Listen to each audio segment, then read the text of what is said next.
I arrived at the Miramar Bluffs Resort with salt in the air and a gift bag biting into my palm. Through the glass doors, I could see the room I'd paid to turn into a postcard. White linens, candlelight, a ribbon of ocean beyond the windows.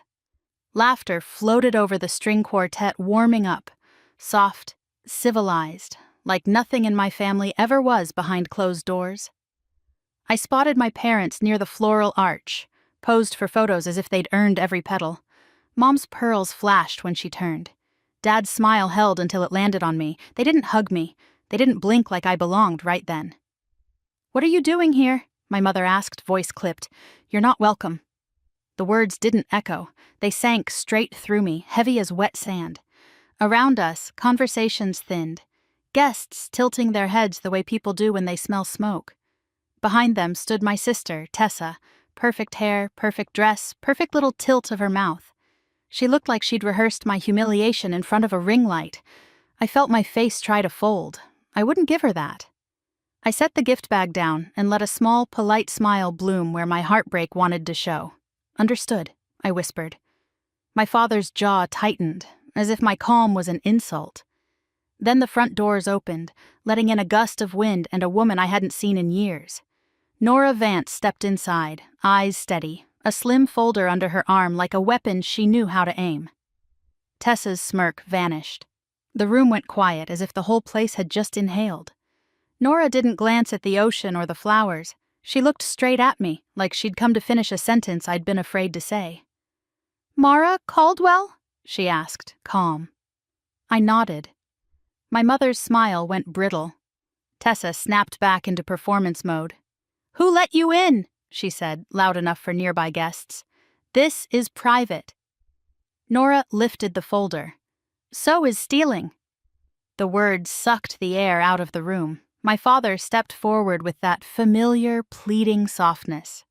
"Not tonight," he murmured, as if the calendar could erase a crime. Norah opened the folder and slid out printouts, bank statements with neon highlights. She held the top page up. $15,000, she said. "Withdrawn from your family account. Shopping, trips, a car deposit." Tessa laughed, sharp and too quick. "She's lying. She's bitter." I pulled my phone from my tote, the screen smudged from the way I'd checked it. "She isn't," I said. My voice didn't shake. "I saw the history, and you," I looked at my parents, "got transaction alerts." My mother's eyes flicked away, caught in the lie. "This is a family matter," she hissed, gripping my arm.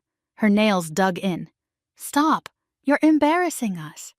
"You decided I wasn't family a minute ago," I said, and eased free. Around us, guests leaned closer, whispering. The quartet faltered mid-bar.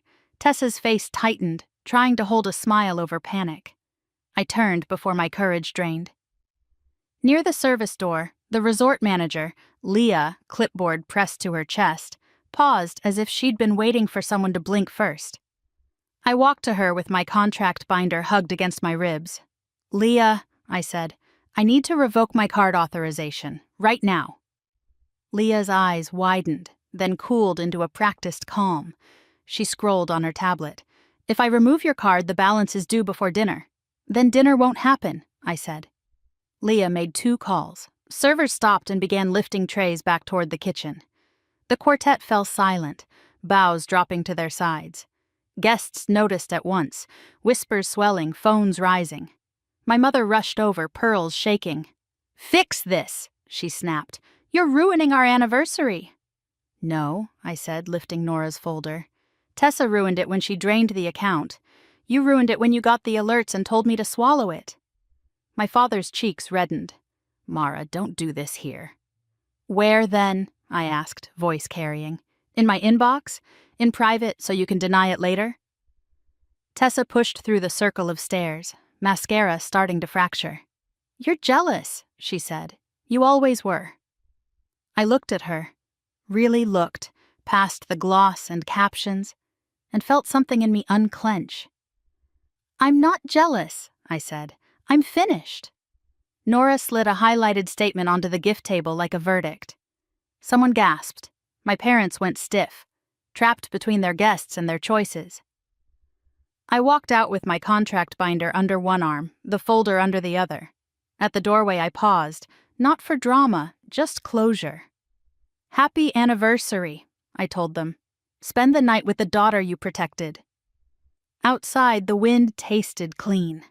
On Monday, I closed the shared account, froze every link, and booked therapy. They kept calling, I let the calls die out, and the quiet that followed felt like a new life beginning.